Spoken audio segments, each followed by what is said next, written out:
Ce dimanche 18 octobre 2020 sur la place Bellecour à Lyon, plus de 12 000 personnes se sont donné rendez-vous pour rendre hommage à Samuel Paty. L'assassinat de cet enseignant en histoire et géographie suscite de vives émotions où la liberté d'expression reste la principale devise. Ce rassemblement intergénérationnel a aussi vu défiler plusieurs personnalités politiques de la ville de Lyon, telles que l'ancien maire Gérard Collomb, mais aussi d'autres citoyens venus apporter leur soutien. Se définissant comme un simple sympathisant, Serge estime qu'il est important de se rassembler pour faire bloc malgré la période de pandémie.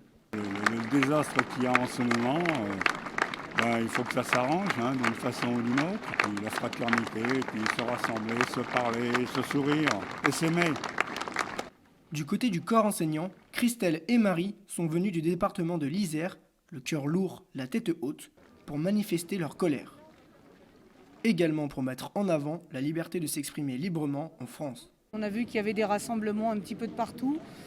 On a fait au plus près par rapport à nous, mais qu'on soit ici ou ailleurs, il était important qu'on soit là, quoi. Et on vient de voir passer une petite banderole touche pas à mon prof, portée par des enfants, donc forcément par des élèves. Et voilà, c'est des moments comme ça. Déjà, on a eu une grosse émotion depuis ce qui s'est passé vendredi. Mais alors quand ce sont des moments comme ça qui sont portés, on est dans l'émotion, forcément. On est un pays un et solidaire, et ça je crois que c'est vraiment extrêmement important de se dire que ce ne sont pas ce genre d'actes qui vont finalement briser notre nation et briser ses valeurs. Leur rappeler effectivement à tous ces jeunes, à tous nos jeunes, parce qu'on dit souvent nous, on se sent avec eux. Et ce qui était important aussi, c'est de leur exprimer que oui, la liberté d'expression est toujours à défendre, elle sera toujours à défendre, et qu'on ne doit pas avoir honte de ce que l'on porte, tant que ça reste aussi dans le respect. Et critiquer une religion, ce n'est pas forcément être dans l'irrespect.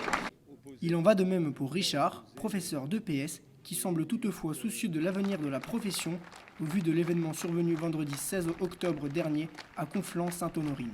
Quand on est enseignant, on se demande jusqu'où doit-on aller pour faire passer ce qui constitue le cœur de notre métier. Doit-on se voir opposer des limites à notre droit d'expression, à notre droit critique. Nous sommes en lutte contre des formes d'extrémisme qui, éventuellement, au nom de la religion, de toute manière la discréditent complètement, en discréditent totalement l'esprit.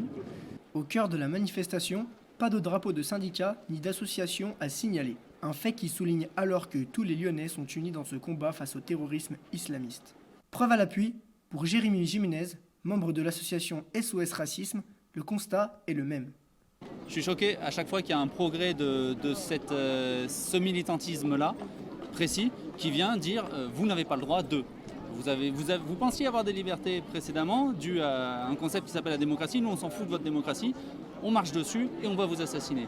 Je suis choqué à chaque fois que ça se présente. C'est plus de la colère que de la tristesse. Je dis c'est pas possible, je suis encore en train d'apprendre quelque chose d'absolument abominable. Et quelque chose qui va passer pour plus ou moins normal pour une partie des gens qui vont interpréter ce fait comme une réaction politique nécessaire face à un état de islamophobie généralisée qui n'existe pas en France. Bien évidemment, des parents d'élèves sont présents avec leurs enfants, concernés de près ou de loin par cette actualité. L'objectif est alors d'inculquer les bonnes valeurs et faire prendre conscience que la France est une démocratie où la liberté d'expression y est un droit sacré. J'ai une fille qui est au collège, qui va continuer en lycée, une petite fille qui va rentrer au collège. Je crois que c'est important de réfléchir à tout ça avec eux et de les emmener ici aussi. Une chose est sûre, à Lyon, et comme partout en France, les rassemblements du dimanche 18 octobre 2020 ont une nouvelle fois prouvé que la nation ne reculera pas face à la menace terroriste.